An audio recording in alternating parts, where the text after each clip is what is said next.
Junkie Nation, we got a treat for you. Joining us now on the hotline is UFC play-by-play announcer Jon Anik, a good friend of the show. Jon, how are you? Fellas, how we doing? How do we sound? Good, great, grand, wonderful, or what? All of it, boy. All of it. Hey, thanks for joining us here. Let's get to it, man. June's busy. A lot of great fights, 2 pay-per-views, some straps on the line. Let's get into Merab Dvalishvili, who's won 11 in a row. But because this is only his first title defense, no one's going to say, well, is he getting close to Cruz and Sterling and all that? I think he quietly is reaching that level because of the hit list that he had. When I looked at it, the last 5 fighters he's fought all wore major straps, including 4 in the UFC. Your thoughts on Merab's run, man? Pretty historic, I think. Well, it's actually 12 straight wins, and he has already defended the title. I do believe he already has status as the greatest bantamweight of all time, and I say that as a man who, if I got married this weekend, Dominic Cruz would be a groomsman. He's one of my best friends in the world, but when I look at the body of work of Merab Dvalishvili in the modern era, he could be 14-0 in the UFC, right? He lost to Frankie Saenz and then contentious ending against Ricky Simon. With respect to those two guys, it's been 12 straight wins ever since, and to your point, he left a murderer's row of champions in his wake before he even fought for the title. He beat Henry Cejudo, beat Petr Yan, beat Jose Aldo. Then he beat Sean O'Malley, defends the title on the challenger's timeline in beating Umar Nurmagomedov, and now the rematch with Sean O'Malley. As far as I'm concerned, with respect to Aljamain Sterling and my BFF Dominic Cruz, the greatest bantamweight of all time, not so quietly, is Merab the Machine Dvalishvili. Firas Zahabi came on the Anik and Florian podcast and laid out a strong case for Dominic Cruz and told me to not compare eras or how it's hard to compare eras. And I am biased to the modern era. You know, I didn't call a lot of Dominic Cruz's prime, but the game has evolved. The number one contender types in 2025 for me are much better than they were in 2012. So for me, Merab's the guy. Dom, I love you. Nice. I think if he wins this one and one more, then he's got it. I give credit to Cruz and what he did in the UFC and WEC, and that's why I distinguished him from Sterling, who was getting really, really close. But sometimes it's the work leading in that can put you in this boat. Harrison and Pena, big fight. But let me ask you something. I did a Q&A with Goes a few days ago, and somebody said, hey, the winner of this fight versus Amanda Nunes, is it the biggest fight in women's history? I had to think about it, and I go, woo. I was around when Miesha Tate fought Ronda Rousey. They had a nice series back and forth. The heat came over from Strikeforce. It lasted a while. They coached on tough. But, man, it took me a while to think it through. Your thoughts? Well, how do you quantify what a big fight is? What is your metric? What is your criteria? Is it pay-per-view buys? Because Ronda Rousey versus Amanda Nunes, to me, is singularly hard to top, even though you can argue that Amanda Nunes versus Chris Cyborg had maybe a different component to it that might have made it just as big. Kayla Harrison versus Amanda Nunes, in theoretical terms, Harrison's first title defense, would be as big, but it's hard for me to sit here as we sit on the brink of UFC 316 and to suggest to you that it would singularly be the biggest. But it would be as big for me as what was the biggest fight prior, which I guess for me I would say was Amanda Nunes versus Ronda Rousey. And let's not discount Juliana Pena, who does hold a win over Amanda Nunes. She might come out of the defend the title side of all this, and she has that heat with Amanda. Whereas Kayla and Amanda, I think some heat can come up all this from the stuff that we've heard behind the scenes that may or may not have happened at American Top Team before Nunes left. But I guess first things first, that fight has to happen. And those 2 fights, folks, are the headline bouts at UFC 316. We might circle back to that, but we want to cover some of these big fights. John's got a busy schedule here, so we're going to also talk a little bit about UFC 317. When they decided on Oliveira versus Topuria, were you like, yep, like I'm on board, or were you on the Gaethje side of things or the Sarukian side of things? Maybe, because now Makhachev was out of the way. What did you think about their decision to go with this one? Well, I think it was a 2-man race between Charles Oliveira and Justin Gaethje. With respect to Arman Tsarukyan, if you take Dana White at his word that Arman was not going to be afforded the opportunity because he relinquished his opportunity, then it was a 2-man race. And I thought both had supremely strong cases. I think were Islam Makhachev to have stuck around potentially and say Ilia Topuria was not in the mix, Makhachev versus Gaethje is a fresh matchup that Oliveira versus Makhachev is not. But I had heard rumblings that Ilia Topuria might fight Charles Oliveira in a non-championship setting, so I always felt like Bronx had the inside track. It is a fantastic main event. It's bulletproof matchmaking, to be sure. The betting line and the relative width of it surprised me a little bit because I just think Charles Oliveira, man, is just a big lightweight with a lot of ways to win. I'm excited for the fight. I understand for some fans, Makhachev versus Topuria is the super fight that went away. But if this doesn't qualify as a super fight for you in 2025, I don't know what to tell you. You know, Charles obviously coming off a win after his fight with Arman Tsarukyan at UFC 300 was able to get a green stripe on the Wikipedia page. And, Charles is as deserving as Justin Gaethje. And, can't wait to see them lock the door behind those two, and I know you guys are in line with that. For sure. Still more to talk about UFC 317, but I do want to pivot to something. We mentioned Harrison and Tsarukyan. Tsarukyan had problems making weight at UFC 311. Obviously, he lost his title shot, now possibly in a doghouse for a fight until he can get back in the mix because he's a clear number one. And Harrison obviously also has publicly stated how difficult her weight cuts have been. I wanted to ask you, when you guys have your fighter meetings, I think it's either Wednesday or Thursday, have you ever kind of looked around and said, oh, there's a rough one there, or almost anticipated the bad news we might get in a day or two? Like, what's that feeling you have from reading so many fighters on Fight Week who are decimated?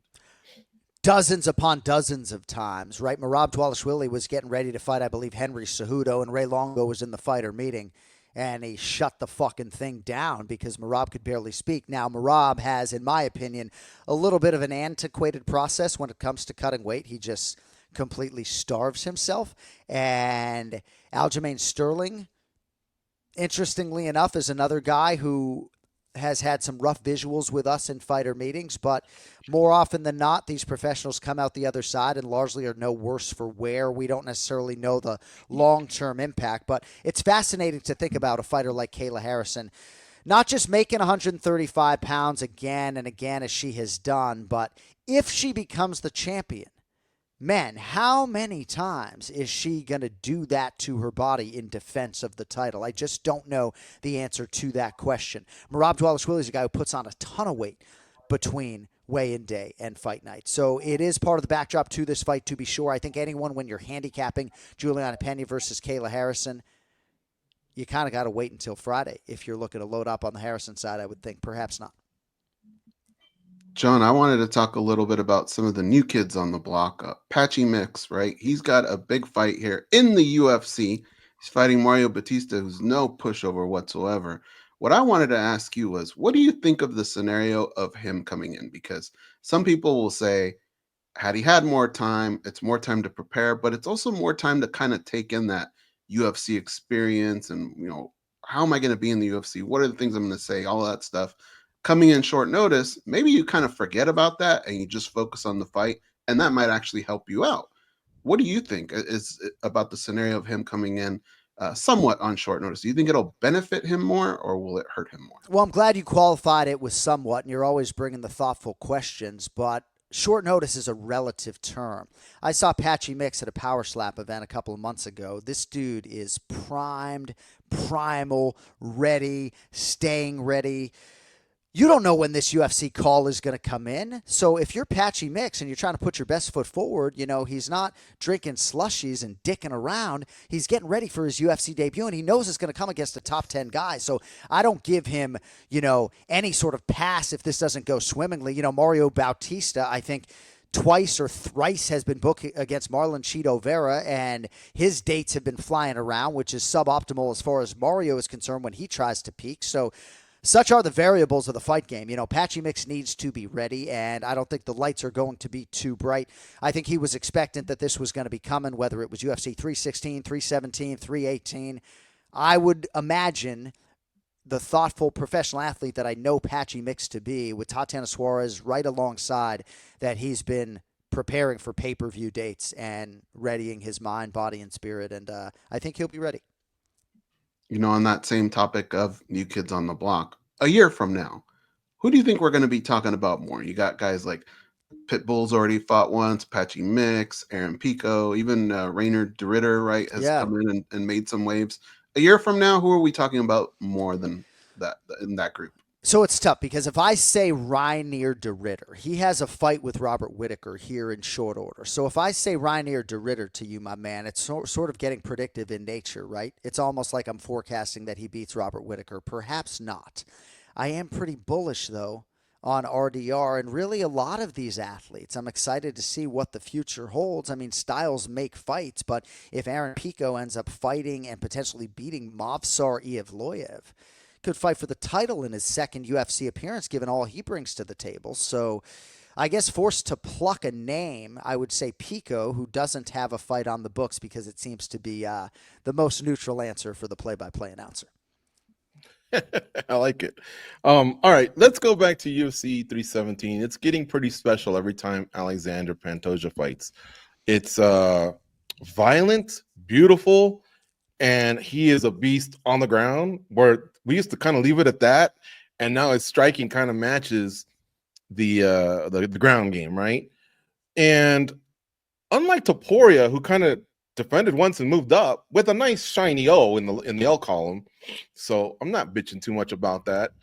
This guy's kind of like cleared the division, done a couple laps. Like, no one's gonna get mad if he moves up. Is that something you'd like to see from him eventually, or because he's kind of been so dominant, maybe should he like try and make a run at DJ and all that he did?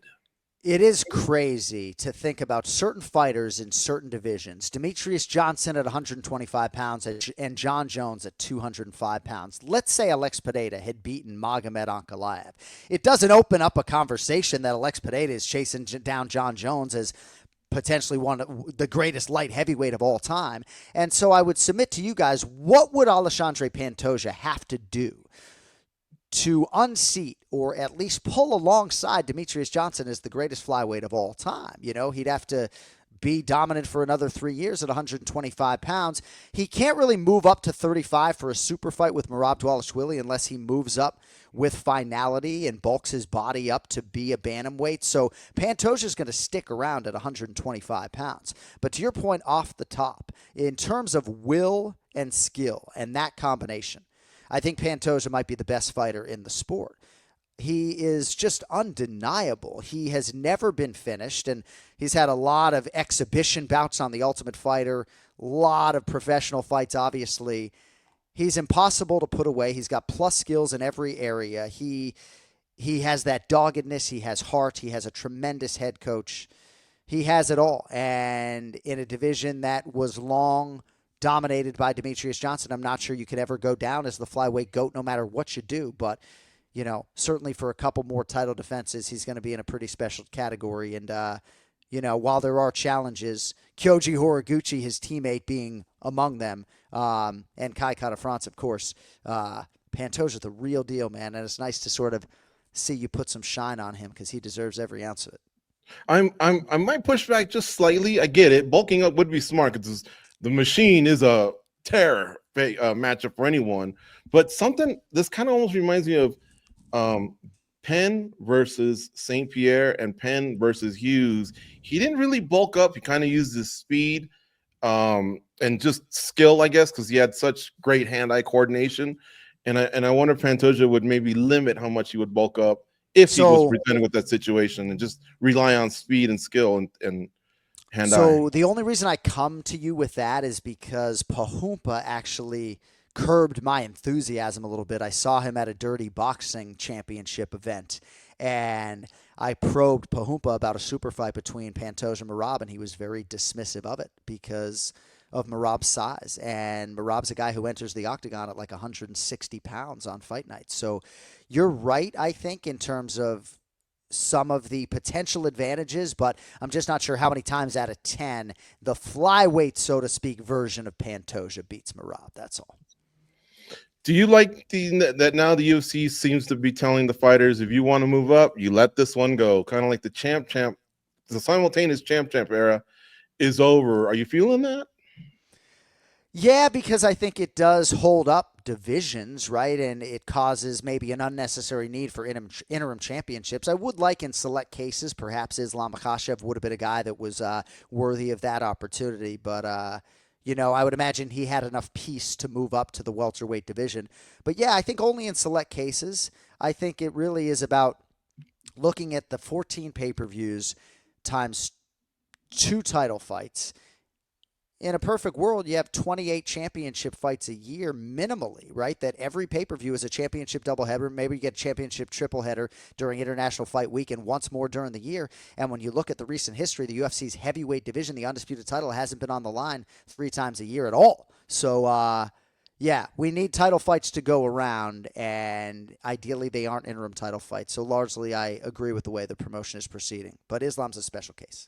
Yeah, and I was hoping, because it's still hard for me to not think of Topuria as the number 1 featherweight in the world as of this moment, and Makhachev the number 1 lightweight. They've yet to have their fights. They may get checked, and then what? Do they stay up there, or realize that the size did matter? But I guess I'm open to trying things. What I do agree with is tying up 2 divisions. So I had always proposed, let someone go up, win, do the whole media tour, and then 2 weeks, a month later, okay, bro, which one is it? Now you got to let one go, but now we kind of know what hand we've been dealt. Yeah, I think that's interesting. And even though you can argue monetarily and otherwise that Charles Oliveira or Ilia Topuria emerging from UFC 317 as the interim lightweight champion is not that big of a deal, for the athlete it is. And it'll be nice for whoever wins that fight to be crowned undisputed. Jon Anik joining us here on MMA Junkie Radio. All right, back to goes. John, Kayla Harrison and Ilia Topuria have big fights coming up, and I consider them both stars, but I feel like they're on the cusp with a victory of making that next jump into superstar level. Who do you think has more of the make or break issue here coming into this fight? Because aren't we always talking about Ronda and the void that she kind of left? And Kayla could kind of maybe fill some of that and even expand on that. Ilia Topuria in a region of the world that just, you see some of the soccer stars that get embraced from over there and how big they can become. I feel like they're both on that cusp. What do you think? It's an interesting question. So global traction is different than domestic momentum and traction. And I think that's an important distinction here, because I think Ilia Topuria globally has a ton of traction, but I can't sit to you here and suggest that he's some massive superstar in the United States of America. Kayla Harrison has the potential to be a face, if not the face, of women's mixed martial arts if she has the undisputed UFC Bantamweight Championship around her shoulder.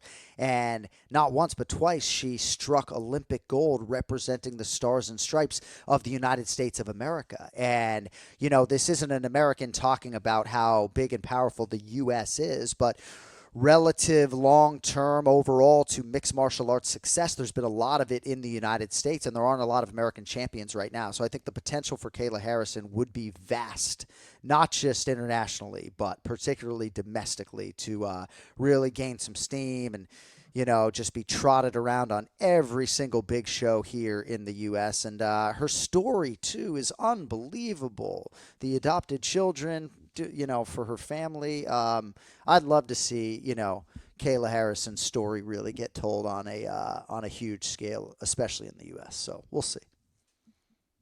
We got a nice little tidbit with Mike Bond on MMA Junkie. I think you'll like that kind of thing. I saw some of that. Awesome. Yeah. John, are we in a new era where, like another evolution of our sport, where fighters, every week we kind of hear the retirement word, and sometimes we'll hear it from a fighter where we go, yeah, that kind of makes sense. Looks like they're there. And then every once in a while, it'll pop up from someone that we just wouldn't expect it to come out of. Valentina Shevchenko, Poatan, these fighters that have the kickboxing, and they've been doing it from a young age, the wear and tear, now they're in mixed martial arts. Are those days going to start kind of going away, and our fighters are going to come in more skilled, but with less of time in mixed martial arts because they're making more money now, and it's a tough sport? Quite possibly. I mean, I don't know that we've seen crazy inflation across the board when it comes to mixed martial arts and salaries, but it's an interesting point. I mean, Poatan is far more a prize fighter than Valentina Shevchenko. I don't care how robust her bank account gets. I'm just not sure that she's going to be able to walk away from this sport anytime soon, So I think every athlete is a different case. I've had conversations with athletes about What is the number 15 ranked lightweight going to be making 15, 20 years from now? And I don't know if it's going to expand exponentially. I certainly hope that will be the case, but I do think in terms of backgrounds and amateur backgrounds, your point is certainly well taken. John, does Aspinall and Jones happen in 2025? What's your gut tell you? Yeah, I think we see it December 2025, T-Mobile Arena, Dateline, Las Vegas. Not New York. Why not New York? Well, Jon Jones fought and won at Madison Square Garden in New York last November. I'm a Boston guy. Place a fucking dump. No, I mean, he checked that box. I'm not sure what the taxes are, but why does Jon Jones need to fight at Madison Square Garden? Why not fight at T-Mobile Arena in the fight capital of the world, Las Vegas, Nevada? You guys fucking live there. No, I don't know. I'm feeling it, yeah. This guy's got his Pacers jersey ready to put on once he's interview's over. Cormier comes off. He's going to enjoy this game for sure. My twin brother's sitting on a ticket, Indiana Pacers to win the Eastern Conference at 42-1. I hope I don't jinx him. We're up against the clock. One last one. I'm going to put you on blast right here. You ready? Oh, yeah. 10 years ago, we go, hey, John, hey, we're all into like picking Premier League teams, and what's yours? And you went, Man City. And I was so pissed because you totally Kevin Duranted yourself in. I get it. Flash Entertainment had just bought them, so it was probably like the right thing to say. And I'm not even saying I would have done the same thing. Flash Entertainment sold their share to Endeavor. 10 years has gone by. De Bruyne's gone. Other stars, Grealish, they're going to let him go. It looks like that era's ending. Come join Man United. We're at an all-time low. You can say I was there to make up for the time where you kind of did the little cozy, join the ticket take parade while it's already happening. Here we're at the bare bottom. Join goes in on Manchester United. Trade all your stuff in. So the genesis of my Man City fandom was because my younger brother had become a fan. I had no knowledge of the Flash Entertainment stuff. And yes, it felt like a front-running selection, so I felt like I kind of had to distance myself from that club. But now everybody says I look like the head coach. So that has further aligned me with that club. But no, here's what we're going to do. I'm going to do some research, and I'm going to find an outfit, and I'm going to break the news on MMA Junkie, and I'm going to get into it like my broadcast partner, Daniel Cormier, and I'm going to really, this time around, unlike 10 years ago with Man City, make a concerted effort to follow this stuff once I have an outfit that I can really support based upon some research. And it's not going to be Liverpool FC because, that's Kenny Florian. Yeah. Can you be like LeBron, the selection show? Ooh. Yeah, I mean, Man U seems like a front-running selection, but if it's at no way, we're at an all-time low. Right, well, that's what I'm saying, but that's very intriguing to me because you're at an all-time low, but I just don't know. Take your talents to Old I might Trafford, drop a fucking Tottenham Hotspur on you. I just don't know. Get out of here. You had to remind us of that. Huh? All right. And also get out of here because the time's up. Thank you for your time. As always, we love you. You're the greatest, and I hope to do it again soon. Thank you, man. You're the best.